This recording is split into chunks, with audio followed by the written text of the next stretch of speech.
आम आदमी पार्टी अब बेनकाब हो गई है। आपके मुखिया अरविंद केजरीवाल कोशिश कर रहे थे कि उनकी पोल नहीं खुले। वो हर हाल में अपना राज छुपा लेना चाहते थे। वो चाहते थे कि दिल्ली में होने वाले चुनाव से पहले उनकी और आपकी असलियत बाहर न आए, लेकिन ऐसा हो न सका और एक के बाद एक खुलासे से केजरीवाल एंड कंपनी की आफत बढ़ती जा रही है। एक के बाद एक वीडियो सामने आ रहे हैं जिससे आम आदमी पार्टी के कांड बाहर आ रहे हैं। इस बार दिल्ली के लोग ये देखकर हैरान है कि आखिर अरविंद केजरीवाल ऐसा कैसे कर सकते हैं। दर्शकों, अरविंद केजरीवाल अब यू टर्न ले चुके हैं। अरविंद केजरीवाल ने शीश महल में क्या क्या किया है वो दिल्ली वालों के सामने है और इस बार उनके लिए सत्ता में वापसी करना मुश्किल हो सकता है। इस खबर में आगे आपको बताएंगे डिटेल में कि कैसे वीडियो सामने आने से केजरीवाल हो गए एक्सपोज। वहीं इस खबर में आगे आपको ये भी बताएंगे कि कैसे कांग्रेस को लेकर जो खबर आई है उससे राहुल गांधी सवालों के घेरे में है और कैसे कांग्रेस के नेता ही पार्टी की टेंशन बढ़ा रहे हैं। तो इन सभी खबरों को विस्तार से जानने के लिए बने रहिए हमारे साथ अंत तक और देखिए हमारी ये खास रिपोर्ट।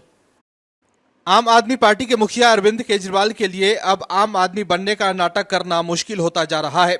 इस बार दिल्ली में होने वाले चुनाव से पहले दिल्ली की जनता ये जान चुकी है कि अरविंद केजरीवाल कितने रईस नेता है। शीश महल में रहने वाले अरविंद केजरीवाल की असलियत अब बाहर आ चुकी है। अब अरविंद केजरीवाल चौतरफा घिर चुके हैं। अब तो अरविंद केजरीवाल के साथ लंबे वक्त तक काम करने वाले लोग ही उन्हें एक्सपोज कर रहे हैं। दर्शकों, आम आदमी पार्टी के एक राज्यसभा सांसद हैं स्वाति मालीवाल, जिन्होंने आप सरकार और अरविंद केजरीवाल को एक्सपोज कर दिया है। दोस्तों, समझने की जरूरत यह है कि अरविंद केजरीवाल सिर्फ लोगों को बेहतर सपने दिखाते चले गए। दोस्तों, समझने की जरूरत यह है कि अरविंद केजरीवाल कहते थे कि हम निगम में आए तो दिल्ली की सड़क को साफ कर देंगे, दिल्ली की सभी समस्याओं को ठीक कर देंगे। दोस्तों, समझने की जरूरत यह है कि ना ही एमसीडी के द्वारा उपलब्ध कराई जाने वाली स्वास्थ्य सुविधा ठीक किया गया और ना ही स्कूल के बच्चे को मुफ्त वर्दी दे पाए। अब जहां तहां दिल्ली में कूड़े के ढेर देखने को मिल रहे हैं। दिल्ली को पेरिस और लंदन बनाने का दावा करने वाले अरविंद केजरीवाल ने दिल्ली का हाल और बेहाल कर दिया है। लेकिन स्वाति मालीवाल ने जो दिखाया है उससे अरविंद केजरीवाल की पोल खुल गई है। दरअसल आम आदमी पार्टी की राज्यसभा सांसद स्वाति मालीवाल बीते कई महीनों से अपनी ही पार्टी की सरकार के खिलाफ एक्शन मोड में है और लगातार सोशल मीडिया पर पार्टी प्रमुख और सरकार की खामियों का मुद्दा उठाते हुए फायर करती रहती हैं। अब एक बार फिर उन्होंने दिल्ली की सड़कों का औचक निरीक्षण किया और जनकपुरी इलाके में लगे कूड़े के ढेर का मुद्दा उठाते हुए पार्टी संयोजक अरविंद केजरीवाल और एमसीडी की मेयर शैली ओबराय पर निशाना साधा। स्वाति मालीवाल ने सोशल मीडिया प्लेटफॉर्म एक्स पर जो वीडियो शेयर किया जिसमें उसके साथ उन्होंने लिखा कि दिल्ली के जनकपुरी इलाके का औचक निरीक्षण किया, क्या बुरा हाल कर रखा है। लाखों लोग यहां ऐसी गंदगी में रहने को मजबूर हैं। कूड़ा सड़कों तक आ गया है, सांस लेना मुश्किल, लंबे ट्रैफिक जाम। खुद को राजा समझते हो, अपनी तुलना श्री कृष्ण से करते हो। आपके राज्य में गौ माता किस हाल में सड़कों पर कूड़ा खा रही है, कभी अपने महल से बाहर निकल कर झांको। स्वाति मालीवाल ने जो वीडियो शेयर किया है उसमें वो कह रही हैं कि ये दिल्ली का बिल्कुल मेन रोड है, पंखा रोड दिल्ली का बिल्कुल हार्ट है ये सड़क और उस पर ये हाल मचा रखा है। इसके बाद उन्होंने अरविंद केजरीवाल पर निशाना साधते हुए कहा कि ये कहते हैं कि ये जन्माष्टमी के दिन पैदा हुए तो अपनी तुलना श्री कृष्ण भगवान जी से करते हैं। कृष्ण भगवान गायों से कितना प्रेम करते थे, ये जिस राज्य का राजा बन बैठे हैं वहां की गाय प्लास्टिक खाने पर मजबूर है। उन्होंने अपने सहयोगी से शैली ओबराय को फोन लगाने को कहा लेकिन उनका फोन बंद मिला, जिसके बाद स्वाति मालीवाल बेहद गुस्से में कहती हैं कि मैडम जी अपना फोन स्विच ऑफ करके बैठी हैं, अगर काम नहीं करेंगी तो ये सारा का सारा कूड़ा उठाएंगी और खुद लेकर जाऊंगी, देखती हूँ कौन रोकता है। और एक बार जब कूड़ा इनके घर के बाहर फेंक गया तो उन्हें लोगों की समस्या समझ आ जाएगी। इसके बाद स्वाति मालीवाल कहती हैं कि पेरिस बनाने चले थे, दिल्ली को कूड़ादान बनाकर रख दिया। दर्शकों, आपको बता दें कि बीते कई महीनों से स्वाति मालीवाल अपनी ही सरकार के लिए सिरदर्द बनी हुई है। कभी वो मुंडका की सड़कों पर भरे पानी का मुद्दा उठाती हैं तो कभी शहर में बढ़ रहे डेंगू केसों के लिए एमसीडी को जिम्मेदार बताती हैं। कभी वो यमुना नदी में उठ रहे जहरीले जाग का मुद्दा उठाती हैं तो कभी दिल्ली के सीएम आवास से गायब हुए करोड़ों के सामान का मुद्दा उठाती है। इसके अलावा हाल ही में वो किराड़ी की निठारी रोड पर जल रहे कचरे का मुद्दा भी उठाया था। यहाँ पर बह रहे सीवेज के पानी का मुद्दा और यहाँ की शीश महल कॉलोनी के बेकार हालत का मुद्दा भी उठा चुकी है। शीश महल कॉलोनी को तो उन्होंने नर्क भी बता दिया था। तो देखा आपने कैसे अब अरविंद केजरीवाल चौतरफा घिरते जा रहे हैं। आम आदमी पार्टी की पोल अब खुल गई है। अरविंद केजरीवाल ने क्या किया है, इसको लेकर खुलासा हो गया है। वीडियो में आपका कांड दिख गया है। वीडियो सामने आने से केजरीवाल एंड कंपनी की पोल खुल गई है। वीडियो सामने आने से दूध का दूध और पानी का पानी हो गया है। दर्शकों, आम आदमी बनने वाले लोग अब बेनकाब हो रहे हैं, लेकिन इस बार आप पर जो आरोप लगे हैं उससे सब हैरान हैं। दर्शकों, लगता है अरविंद केजरीवाल ने अपने दल में गुंडों की फौज भर ली है। उनके गुंडे हर जगह लगे हुए हैं अपनी सरकार की नाकामी छुपाने के लिए। दोस्तों, अरविंद केजरीवाल जो पारदर्शिता की बात करते थे, वो अपने खोखले और अधूरे वादे को गुंडों के दम पर छुपाना चाह रहे हैं। यही है अरविंद केजरीवाल का दिल्ली गुंडा मॉडल। दोस्तों, समझने की जरूरत यह है कि अरविंद केजरीवाल सिर्फ लोगों को ठगते हैं और कोई उनकी पोल खोलने लग जाए तो गुंडे भेजकर अपनी नाकामी को छुपाने की कोशिश करते हैं। 12 लाख के कथित कमोड पर बैठने वाले लोग क्या ही जाने कि लैंडफिल की वजह से वहां आसपास रहने वाले लोगों को किस तरह की बीमारी का सामना करना पड़ता है। दरअसल दिल्ली में होने वाले चुनाव से पहले आम आदमी पार्टी को लेकर बीजेपी लगातार खुलासा कर रही है। बीजेपी के नेता अरविंद केजरीवाल और आपकी असलियत दिल्ली वालों को दिखा रहे हैं, लेकिन असलियत बाहर आने के डर से आपके नेता झल्ला रहे हैं। लेकिन इस बार जो हुआ है उससे सारी हदें पार हो गई हैं। दरअसल भारतीय जनता पार्टी के राष्ट्रीय प्रवक्ता शहजाद पूनावाला ने आरोप लगाया है कि दिल्ली में गाजीपुर लैंडफिल साइट की वीडियो रिकॉर्डिंग करने पर उन्हें रोका और धमकाया गया। पूनावाला ने अपने एक्स हैंडल पर वीडियो जारी करते हुए कहा कि आम आदमी पार्टी के गुंडे उस कूड़े के पहाड़ को दिखाने नहीं दे रहे हैं, जिसे केजरीवाल ने 31 दिसंबर 2023 तक खत्म करने का वादा पिछले साल एमसीडी चुनाव के दौरान किया था। शहजाद पूनावाला दिल्ली की खबरें दिखाने वाले एक यूट्यूब चैनल की टीम के साथ लैंडफिल साइट पर पहुंचे थे। उन्होंने जो वीडियो शेयर किया है उसमें दिख रहा है कि पहले कुछ गार्ड उन्हें रोकने की कोशिश करते हैं, फिर कुछ अन्य लोग आकर कैमरा बंद करने को कहते हैं। पूनावाला और साइट पर मौजूद लोगों के बीच बहस होती है। शहजाद पूनावाला ने एक्स पर लिखा है कि आपके इकोसिस्टम के गुंडे। अरविंद केजरीवाल ने 2022 एमसीडी चुनाव से पहले वादा किया था कि गाजीपुर लैंडफिल साइट को 31 दिसंबर 2023 तक साफ कर दिया जाएगा, लेकिन कूड़े का पहाड़ का ऊंचा होना जारी है। जब हमने सच्चाई को एक्सपोज किया तो आप समर्थित गुंडों ने हमला कर दिया। शहजाद पूनावाला बहस के बाद वीडियो में कहते हैं, केजरीवाल ने वादा किया था कि कूड़े का ढेर साफ कर दिया जाएगा। वो 2023 तक इसे खत्म करने वाले थे। हम लोग यहाँ आकर सच्चाई दिखाते हैं, ये लोग धमकी देते हैं, कहते हैं कि रिकॉर्डिंग नहीं कर सकते हैं, यहाँ से मीथेन गैस निकलती है, बीमारियां होती हैं, यहाँ आग लगती है, दिखाओ तो गुंडागर्दी शुरू हो जाती है। वहीं दिल्ली बीजेपी ने दिल्ली के कूड़े के पहाड़ का वीडियो एक्स पर शेयर कर दिया है और लिखा है कि केजरीवाल के लंदन में आपका स्वागत है। 2022 में सर जी ने बोला था कि एमसीडी में हमें जिता दो, मैं 1 साल में कूड़े का पहाड़ यूं चुटकियों में हटा दूंगा। मगर अब 2025 आने वाला है, कूड़े का पहाड़ तो वही है, मगर सर जी का झूठ बोलकर ठगने का काम जारी है। दोस्तों, समझने की जरूरत ये भी है कि केजरीवाल के लोग अब गुंडई पर उतर आए हैं और वो अपनी नाकामी छुपाना चाहते हैं, फिर चाहे कैसे भी हो। लेकिन बीजेपी ने वीडियो जारी कर दिखा दिया है कि कैसे चुनाव के दौरान तो अरविंद केजरीवाल बड़ी बड़ी बातें करते हैं, लेकिन सत्ता में आने के बाद वो सिर्फ अपने लिए शीश महल बनवाते हैं। कांग्रेस नेता राहुल गांधी लोकसभा चुनाव के दौरान काफी जोश में थे और उन्हें लग रहा था कि बस अब वो प्रधानमंत्री बनने वाले हैं।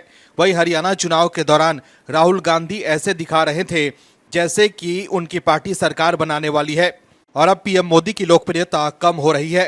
लेकिन चुनाव के नतीजों के बाद राहुल गांधी की गलतफहमी दूर हो गई और हार के बाद फिर से कांग्रेस के नेता ईवीएम का राग अलापने लगे।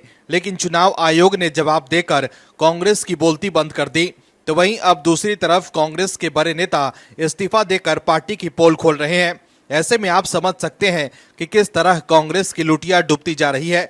लेकिन राहुल गांधी भ्रम के दुनिया में रहते हैं कि उनकी पार्टी जीत रही है। दर्शकों, अब महाराष्ट्र विधानसभा चुनाव से पहले कांग्रेस की आफत बढ़ती जा रही है। कांग्रेस के लिए महाराष्ट्र चुनाव कैसे होंगे, इसकी हल्की झलक चुनाव से पहले ही दिखने लगी है। महाराष्ट्र का चुनाव किसी भी हाल में कांग्रेस हारना नहीं चाहती है, लेकिन जिस तरह से कांग्रेस के भीतर अंदरूनी कलह मची हुई है उसको देखकर तो ऐसा ही लग रहा है कि कांग्रेस की हाल महाराष्ट्र में कुछ ठीक नहीं है और नतीजे हरियाणा जैसे हो सकते हैं। दर्शकों, समझने की जरूरत यह है कि अब कांग्रेस के वो नेता भी इस्तीफा दे रहे हैं जो नेता विपक्ष के पद पर थे। दरअसल महाराष्ट्र विधानसभा चुनाव के बीच बीजेपी ने कांग्रेस को बड़ा झटका दिया है। मुंबई में कांग्रेस के बड़े नेता और बीएमसी में नेता विपक्ष रह चुके रवि राजा बीजेपी में शामिल हो गए हैं।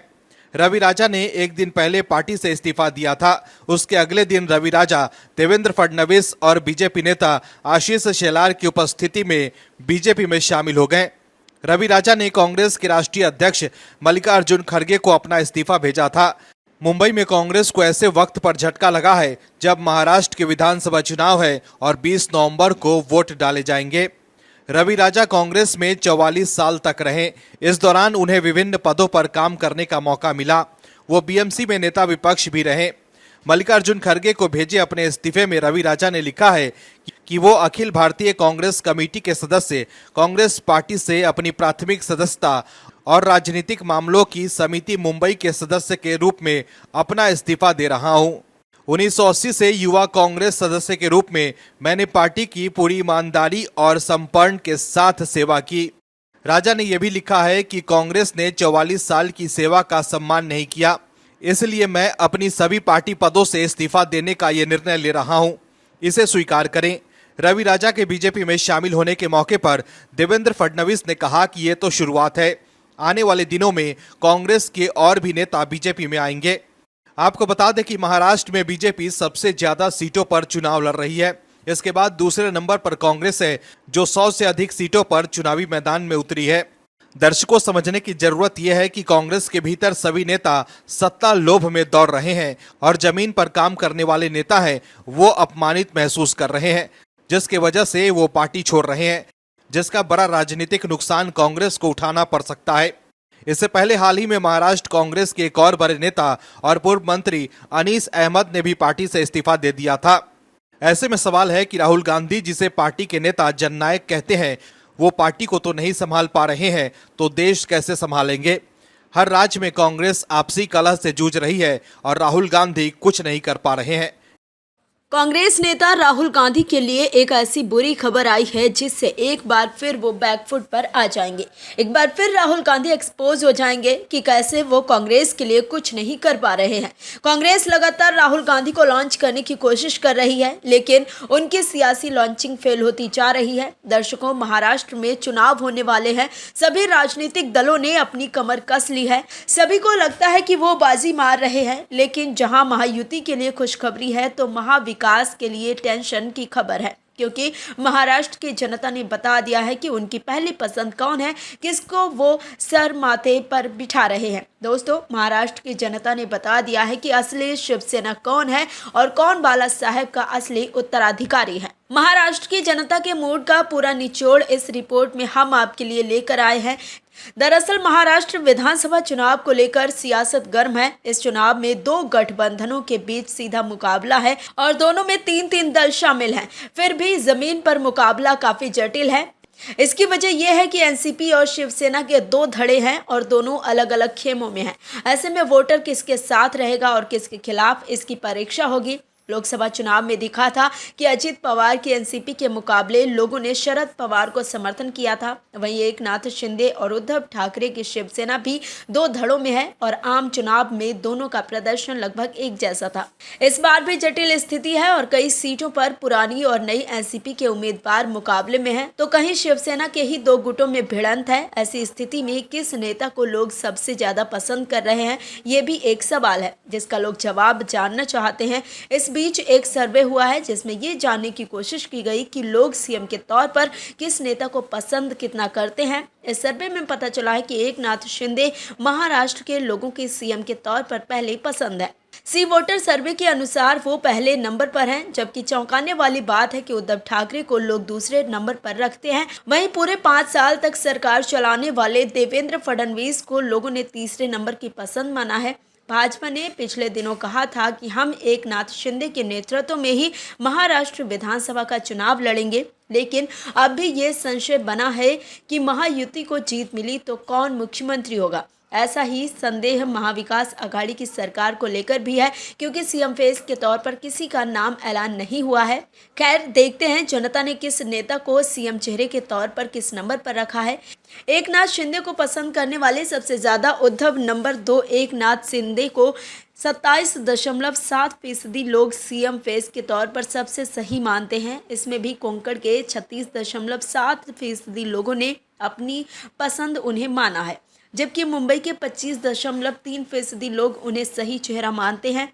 अब बात उद्धव ठाकरे की करें तो उन्हें राज्य के 22.9% लोगों ने अपनी पसंद माना है। उन्हें पसंद करने वाले लोगों में मुंबई, कोंकण, मराठवाड़ा, पश्चिम महाराष्ट्र शामिल हैं। सभी जगहों में औसतन 23% लोगों ने उन्हें पसंद किया है। अब देवेंद्र फडणवीस की बात करें तो उन्हें 10.8% लोग सीएम के तौर पर अपनी पहली पसंद मानते हैं। दर्शकों, समझने की जरूरत ये भी है कि महाराष्ट्र के लोग हर हाल में यही चाहते हैं कि जनता कि एकनाथ शिंदे और देवेंद्र ही मिलकर महाराष्ट्र का भला कर सकते हैं और कोई नहीं कर सकता है।